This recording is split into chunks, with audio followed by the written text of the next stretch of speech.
भीमाशंकर सहकारी साखर कारखाना असेल किंवा विघ्नर सहकारी साखर कारखाना असेल, या कारखान्यांनी FRP अजूनही कंप्लीट केलेली नाही।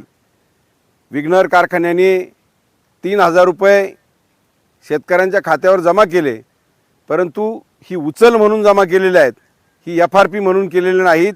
FRP अजूनही बाकी आहे आणि भीमाशंकर कारखान्याने त्याच धर्तीवर 3100 रुपये जमा केलेले आहेत, परंतु भीमाशंकर कारखान्याची FRP ही 2.35 त्या ठिकाणी बसते।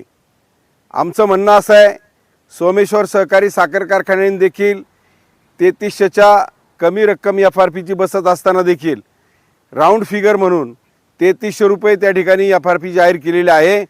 पुणे जिल्ह्यातील सोमेश्वर कारखान्याने 3300 रुपये जर FRP त्या ठिकाणी कंप्लीट केलेली आहे, तर त्याच धर्तीवर भीमाशंकर सहकारी साखर कारखान्याने देखील 3300 रुपये राऊंड फिगर त्या ठिकाणी FRP कंप्लीट करून द्यावी।